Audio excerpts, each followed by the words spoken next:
আসসালামু আলাইকুম এভরিওয়ান। জিভে পানি চলে আসার মতো একটা রেসিপি নিয়ে চলে এসেছি। দেখো এখানে আমি কামরাঙা কেটে নিচ্ছি, কামরাঙা মাখা করব।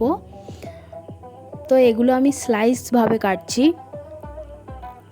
তো কেটে আমি তুলে নিলাম। এবার আমি ওখানে কিছু মশলা প্রিপেয়ার করে নিয়েছি যেটা দিয়ে আমি মাখাবো। তো এখানে একটু চিলি ফ্লেক্স নিয়েছি, বিট লবণ নিয়েছি সাদা লবণ, শুকনো লঙ্কার গুঁড়ো, একটু জিরে গুঁড়ো, সামান্য একটু চিনি, একটু আমচুর পাউডার, লেবু আর ধনেপাতা।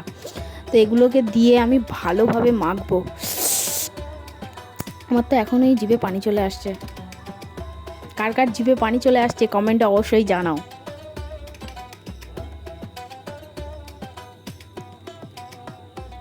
তো সবগুলো মশলা আমি দিয়ে নিচ্ছি।